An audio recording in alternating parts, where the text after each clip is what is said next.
হয়, আজি আমি অসম সংখ্যালঘু সংগ্ৰাম পৰিষদ 2012 চনতে গঠন হৈছিল যদি আমাৰ মৰিগাঁও যিখন জিলা কমিটি আছিলে, জিলা কমিটি যথেষ্টখিনি দুৰ্বল আছিল। কিন্তু আজি আমি দেখিবলৈ পাইছোঁ যে মৰিগাঁও যিসকল উদীয়মান শিক্ষিত যুৱক তেখেতসকলে অসম সংখ্যালঘু সংগ্ৰাম পৰিষদৰ প্ৰতি যথেষ্টখিনি আকৃষ্ট হৈছে আৰু তেওঁলোকে নিজে এখন সভা আহ্বান কৰি আমাক তেওঁলোকে আমন্ত্ৰণ জনাইছিলে যে মৰিগাঁও জিলা সমিতিখন এখন শক্তিশালীভাৱে কমিটি গঠন কৰি দিব লাগে।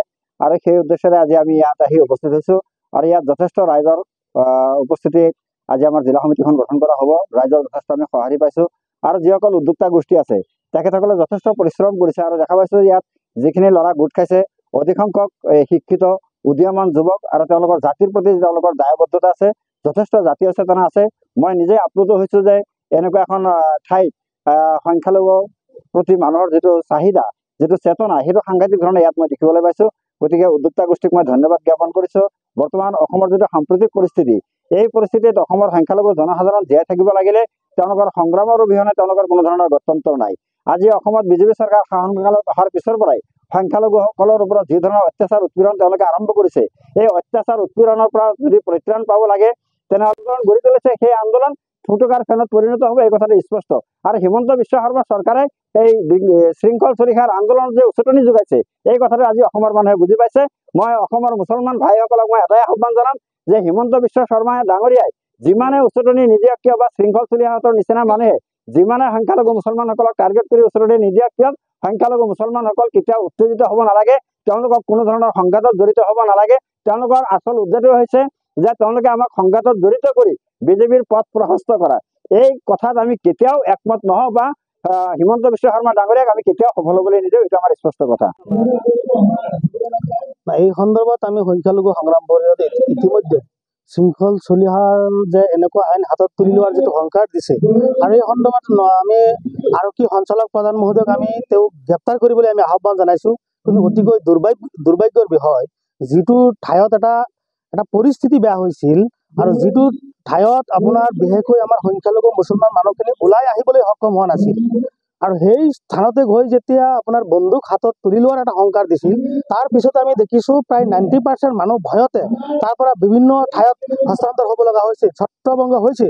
তেওঁলোকে তাৰ পৰা ওলাই যোৱাত যিটো অসুবিধা পাইছে আৰু তেওঁলোকৰ ঘৰ বাৰীত বিভিন্ন ধৰণৰ লুটপাট কৰি একাংশ সংগঠনে হওক, বিভিন্ন ব্যক্তিয়ে হওক, তেওঁলোকে যেতিয়া তাৰ পৰা আঁতৰি গৈছিল ভয়ত, তাৰপিছত বিভিন্ন ধৰণৰ বস্তু বাহিনী তেওঁলোকৰ ঘৰৰ পৰা লুটপাট কৰি লৈ গৈছে।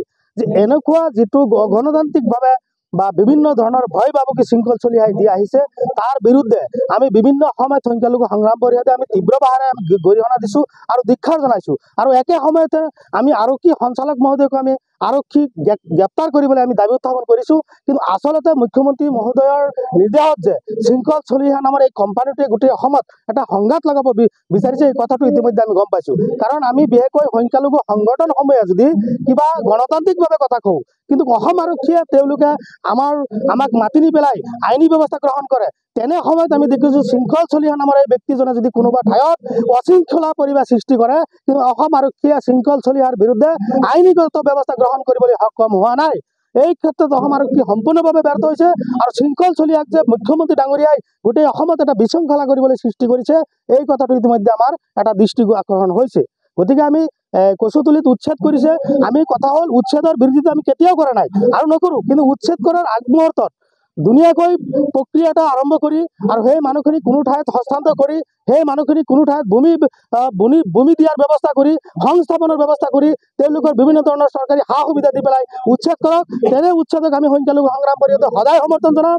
আৰু যদি অগণতান্ত্ৰিকভাৱে, অমানসিকভাৱে আৰু মানৱ অধিকাৰ উলংঘা কৰি যদি কোনো ঠাইত অসম চৰকাৰে উচ্ছেদ কৰে, ইয়াৰ বিৰুদ্ধে আমি সংখ্যালঘু সংগ্ৰাম পৰিষদে বিভিন্ন সময়ত আমি প্ৰতিবাদ জনাইছোঁ। অভিনয় কৰাৰ হেঁপাহ আপুনিও পঢ়ি ৰাখিছে নেকি?